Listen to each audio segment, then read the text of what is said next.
So the RX 9070 from AMD and the NVIDIA RTX 5070 are currently the only direct price competitors we have this generation, sharing an MSRP of $549 US.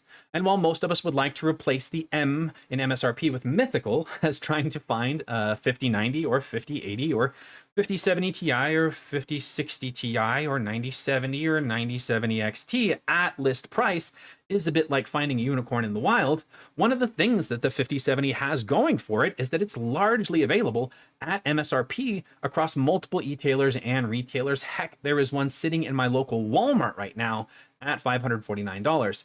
Now, the reason for this is, sadly, the 5070 was not very well received by the reviewing community or the public at large, and there's a host of reasons for this. I don't want to get lost in the weeds as far as the 5000 series as a whole is concerned. If you want to know how I feel about that, watch the last 10 minutes of my 5060 Ti review. It's very ugly, but it's honest. I'll leave a link in the description. But just the cliff notes for it. So hardware side of things, they still haven't resolved. Their 12-volt power adapters melting. Cards are shipping missing ROPs. There's no cards to speak of, so prices were sky high at launch. And then there were a host of software issues as well. Drivers causing instability in games. There was issues where when your PC would go to sleep, it would wake up thinking the GPU was just locked at whatever temperature it was when it went to sleep. And then, of course, you have issues with black screen crashes. And then when you overclock these cards, they would actually underclock and underperform. So like that was just like a mess. That's the 5070 had to step out into when it launched. But the 5070 had issues of its own. Specifically performance, honestly. It was unable to outstrip its predecessor, the 4070 Super, in any kind of meaningful way. In many cases, the 4070 Super actually beats the 5070 in raw rasterized performance across 1440p and 4K. And the biggest issue is NVIDIA seems to have this perennial inability to read the room when it comes to memory allocations for their 70 class GPUs, as this launched with 12 gigabytes of GDDR7. The GDDR7's higher bandwidth is a welcome addition, but it's still not enough for the price point of the card and for what kind of performance we're going to be looking at those higher resolutions.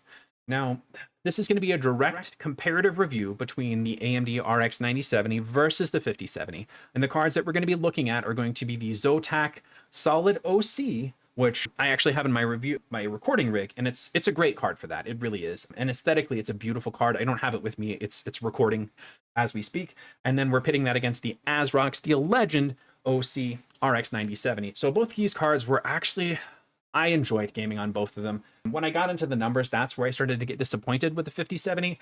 So if you're a 1440p gamer and I don't want you paying $500 or a 5060 Ti when you get much better performance out of a 5070. Like, that's where I was going with this. I'm trying to find use cases for people. I'm trying to find recommendations where I can, because the market is just such a bad place right now in terms of price performers. So when I see something that is of value and I realize it goes against the definition of what value is, the 5070 has its place, and I'll elaborate on that toward the end of the video. But kind of the structure, how we're going to do things, is I'm going to have a little bit of B-roll so you can see these cards in action.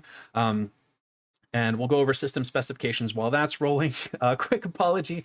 My boom arm broke a couple of weeks ago, so I didn't realize I got that in the shot until I started editing.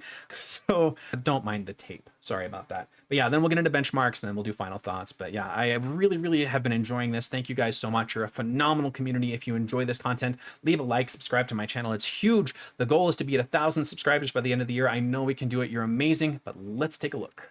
Okay, quick spec check on both these GPUs before we dive into those benchmarks, starting things off with the AsRock 9070 Steel Legend OC. This is a Navi 48 GPU, meaning RDNA 4, leveraging TSMC's 4nm process. We have 3,584 stream processors, 224 TMUs, or texture mapping units. We've got 128 ROPs, 56 compute units, 112 tensor cores, and a dedicated 56 ray tracing cores. Power configuration is a 2 8-pin power connection, PCIe, for a TDP of 220 watts. Memory configuration is 16 gigabytes of GDDR6 running on a 256-bit bus.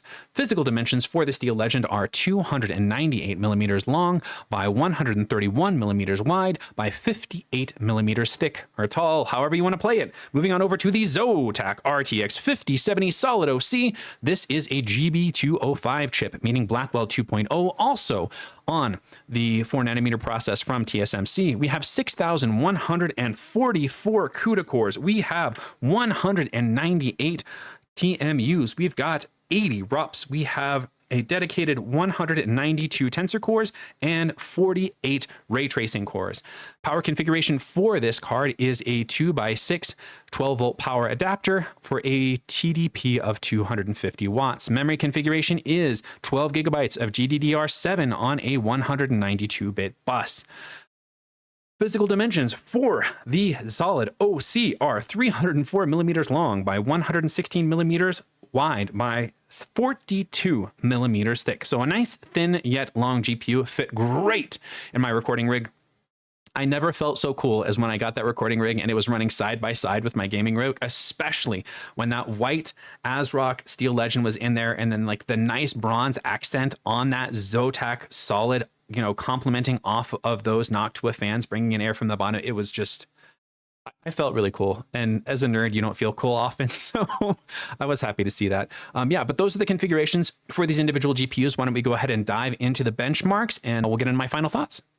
All right, benchmarks, here we go. Starting things off as always with synthetics. Now these are average runs of 3 rounded up to the next whole number, and we don't have any overclock data for this benchmark suite. Sadly, we ran into some instability and downclocking issues on that 5070, so I did not touch core frequencies for this benchmark set, but full disclosure, I did open up the power limit for both, so both are operating at about 10% additional wattage than they would have had just coming out of the box. Now, looking at the graph here, it seems like a clean sweep for the 9070, and nobody is more surprised, especially in those bottom couple we've got there, but we'll kick things off with some DirectX 11 at 1440p, otherwise known as Firestrike Extreme, and we have a 7% lead for that 9070 with a score of 31,129 over the 5070 score of 28,871. Now, TimeSpy is DirectX 12 at 1440p, and we have an 11% lead for the 9070 with that score of 25,827. This is where things get bonky, just get absolutely crazy. Backwards world, mirror reflection. This is the first time in my benchmarking history that an AMD card of the same generation and same price bracket beats an NVIDIA card at a ray tracing test. But here we are. Port Royal 8% lead goes to the 9070 with that score of 17,127. Speedway also includes ray tracing. It's DirectX 12 Ultimate, and we have a 6% lead for the 9070 here with that score of 6,343. And Steel Nomad is our largest percentage-based lead for the 9070 at 19% with that score of 6,575. Now, synthetic benchmarks are a good finger to the wind as far as what gaming performance is going to look like, but it's by no means an exact science. You have to get in-game to really know what the performance is going to be. And the games that I selected for my benchmark set are all games that released just this year, and I think it's something that you should keep in the back of your mind throughout, because if we do a more like encompassing benchmark set, including games from the last 3 years, it's going to be a lot more competitive. But this year only, I want you to pay close attention to the numbers we're seeing here and ask yourself why. Starting things off with Stellar Blade. This game has been wildly popular upon launch, selling over 1 million copies in the first 3 days. I played a lot of it in PS5 Pro. I'm happy to see that it ported so well onto PC, but NVIDIA takes a pretty commanding lead right out of the gate at 1440p, 13% with that 133.2 frames per second and tidy 1% lows at 115.4. 117.6 is what we get out of the 9070, but once we move to 4K, we have a 28 percentage point shift from the 5070 to the 9070. Going from 75.5 frames per second is good enough for a 15% lead over the 64.4, but the 1% are the important part here. So 56.7 is nice and tight for that 9070, but 33.4, this is a VRAM issue. Stellar Blade is a notoriously memory hungry game, and once you crest, and I saw it multiple times, hit above that 12 gigabytes of VRAM, once we tapped into just like standard system memory, things drop down to 30, 20 frames per second. And then sometimes I would have to bring up the menu or just stand still and let that VRAM catch up. So even that high bandwidth GDDR7 you still need the extra volume. We'll see if it continues in the rest of these benchmark sets as we go over to Assassin's Creed Shadows, and we have a 20% lead at 1440p for the AMD card at 66.9 frames per second versus 53.3. Now this bears repeating, this is a ray traced title, so this is the very high preset for both these cards, which includes high level ray tracing, 53.3 frames per second on averages and 38.3 in the 1% lows. Moving over to 4K, the lead tightens down to 14% with 42.7 versus 36.7. It's a lot to ask of these cards, all that ray tracing at 4K. But 1% lows get a little bit tighter for the 5070, but not by much. We go ahead and move on over to the Elder Scrolls IV Oblivion Remastered.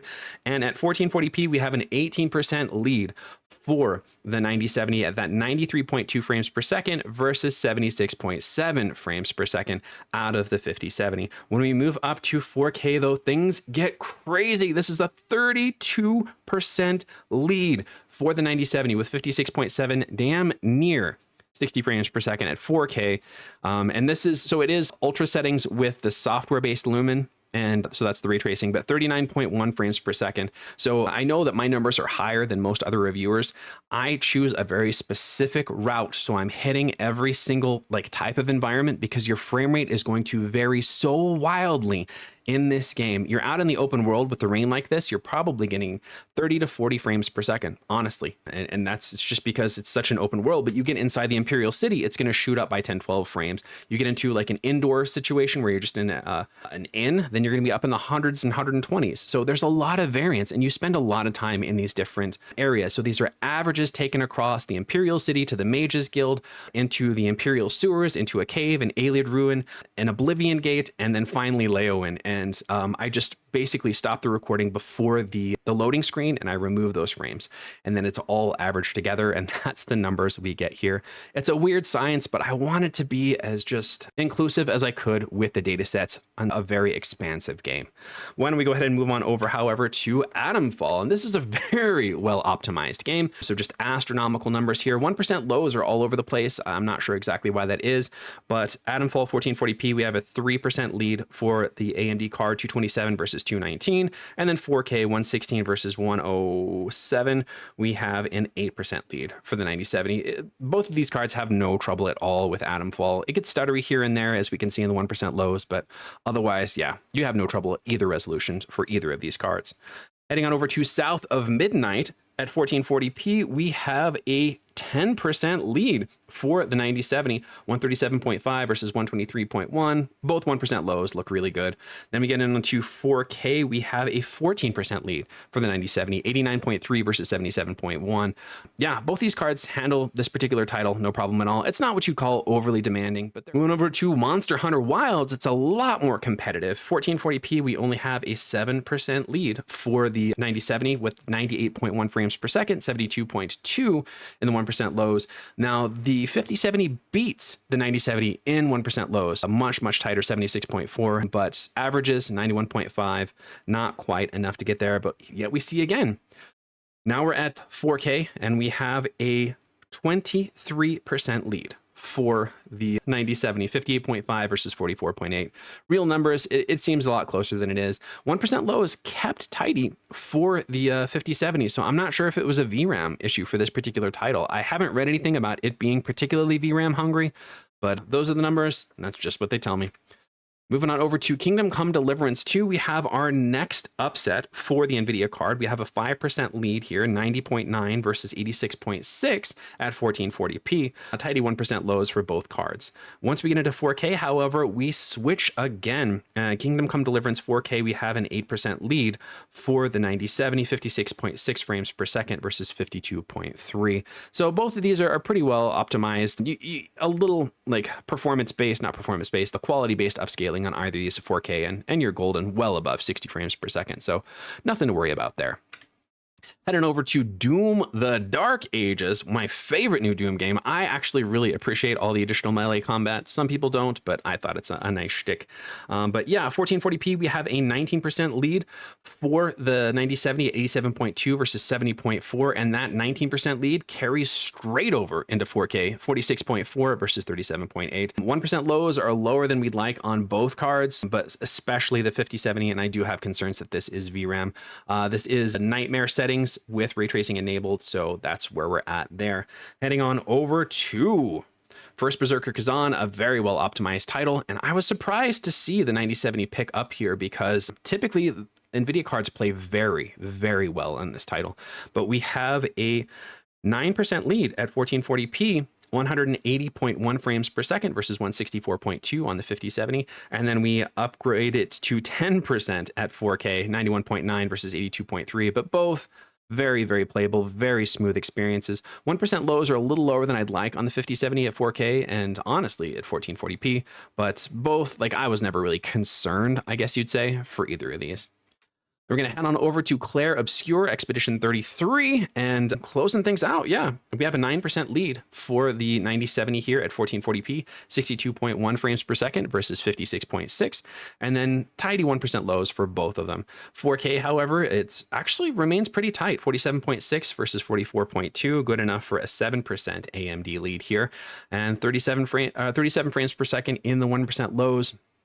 It's just, it plays a little bit smoother, to be perfectly honest, on the NVIDIA card at 4K. There, I did notice some stuttering, and so it makes me believe that it's not really a VRAM issue. Maybe it's a bandwidth issue. Maybe it's a driver issue. Maybe it's just an architecture issue. Some of these games just prefer NVIDIA or AMD architectures each generation.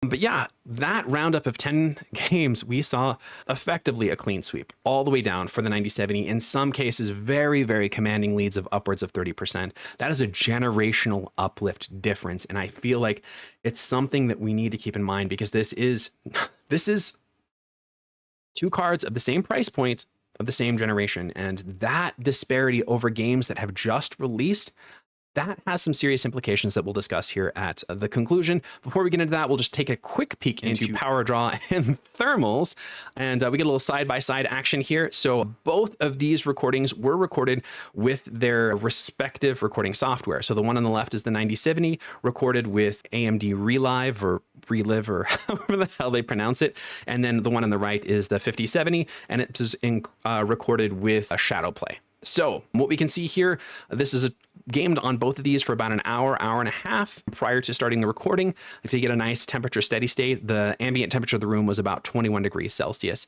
So first thing off, we'll look at power draw. Both operate around 250 to 270 watts, depending. Now there's going to be more variance out of the 5070, which I thought was odd because we'll see it hang around pretty much 260 to 270 on the 9070, but we'll see dips down to 240, 230 for the 5070, and it'll spike up to 285 at places.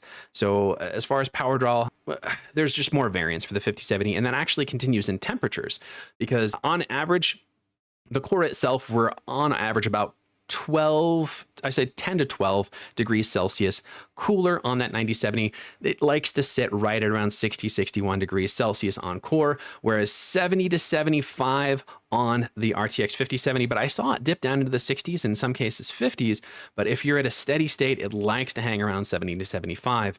Now, memory temperature for the GDDR6 on the 9070 sits around 90 to 93 once you really get into playing, once your room gets a little bit warmer. Sadly, there is no memory monitors for the 5000 series, so I didn't have that on my recording here. But yeah, I gotta say, it's a testament to AMD that they're able to get a really efficient AMD card that performs as well as it does against the 5070 while being as power efficient and temperature efficient as it is.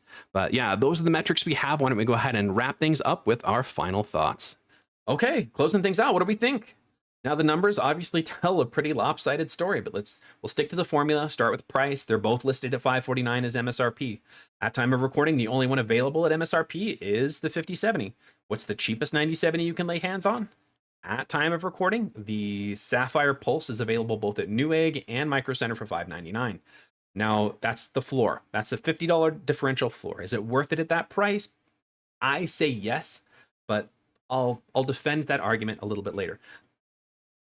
What were the prices of the cards we actually reviewed? So the Zotac Solid OC and the AsRock Steel Legend 9070 OC, they both launched and are still listed at $699. And that's way too expensive. Like, I do not recommend either of these cards at that price. It's crazy. You've surpassed the MSRP of the 9070 XT, and you can get your hands on a base model 9070 XT for at or around that price. And then you're talking about a completely different tier of performance.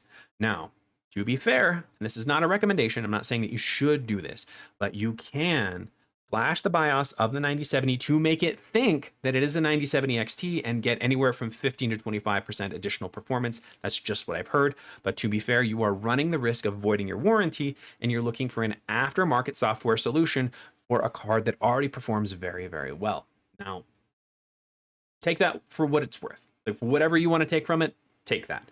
But speaking of software, the software experience, the driver support, it is normally a much more difficult discussion to have, a much more, like, I feel torn in one way or the other, but that's not the case this time. Like, normally you can say, wow, AMD did really great here, but NVIDIA is still this, you know? That's not the case this generation. This was a dominant performance in terms of driver support, feature set from AMD. Now, I know that DLSS is still superior in a lot of cases, and it's in a lot more games, but that's where OptiScaler comes in. And if you're uncomfortable leveraging a mod, FSR 3 and 2 are still in a host of games. So what I'm trying to say here is we have 6 months worth of driver and software support from NVIDIA and about 4.5 from AMD, and it has been just a black and white comparison. I have had one issue, one driver issue in Oblivion Remastered for one, and it was already patched out, where in the night sky you look up and there'd be like these bright starbursts, and it was just very distracting. But that was it. Otherwise, completely rock solid. They've been aggressive about their FSR implementations, their FSR 4 implementations with new games, and that speaks to the last point. These games' performance. I selected games from this generation, from this year, for a specific purpose. And as you saw in those numbers, it was a shellacking. It was a dominant performance from the 9070. Why do you think that is? Both of these GPUs launched this year alongside all of these games. Why do you think that a card that is priced very comparably to its competitor just performs so much better? Could it be that gamers are no longer the focus for NVIDIA? Could it be that in their earnings report, GeForce attributes like 10% of their overall earnings? I can't say how NVIDIA is going to respond. I know they're already gearing up for the Super Series. I know that typically Jensen doesn't respond well to being embarrassed, and he should be embarrassed by the performance of the 50 series. But I'm not here to trash talk or to build anyone up. I'm just telling you my experience from these two GPUs. And if we're talking about, the last 3 years worth of games, it's a much more competitive discussion in terms of performance. But this year, and I believe going forward, we are going to see better performance out of these AMD cards than we will out of their NVIDIA counterparts. It's just my belief. And then the last, the dead horse I want to kick one more time is VRAM. As we saw very clearly in Stellar Blade, and to a lesser extent in Doom, 12 gigabytes is not enough. It's just not. And as games become more memory hungry, and they will, if you're a 1440p gamer looking to leverage yourself into 4K, it's just the 5070 is not a good pick for you, because you will exceed that. And once you climb into that system memory, you're going to have a bad time. It's not fun. Things get super stuttery, and then your frames drop from 60, 70, super competitive, down to 30. And you can say, oh, well, DLSS or, multi-frame generation. Both of those things leverage VRAM. And if you're at that threshold, you're already there, and they're not going to help you as much as you think. So, those are my thoughts. I think the 5070 has its place. I think it is a good 1440p, or if you want to go 1440p ultra wide, I think it's a good card for that. I think it's going to be a card that will stay at MSRP. And if you're a diehard NVIDIA person and your price threshold is $500, don't get a 5060 Ti. get a 5070. Like you're gonna forego 4 GB of VRAM, and that's gonna suck. But like the overall performance you get is gonna be night and day between the two. And I don't see any 5060 Ti's at competitive prices. So the 5070 at around $500, I believe you might see them on sale. I mean, we've got Amazon days and the Newegg Fantastic days coming up, so I could see them coming down to like $499 to move because they're just sitting. So like at $499, it is a good graphics card. That's where it should be right now, is $499. If AMD, I don't know why there was only a $50 differential in their MSRP for 9070 XT versus 9070. This should be $499. It would have flown off shelves even more than it had, and it would have just like made NVIDIA look so much sillier. But like I don't work for AMD, so I can't make those decisions.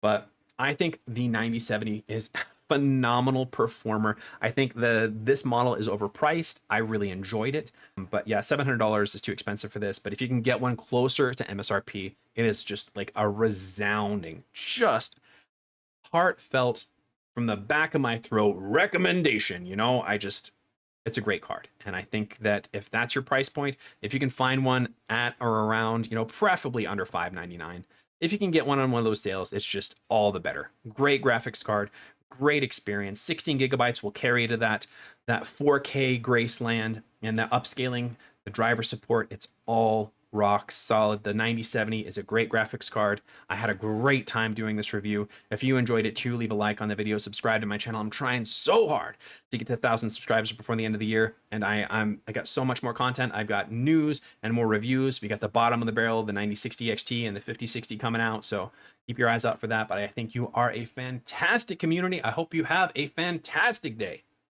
and I'll see you in the next one.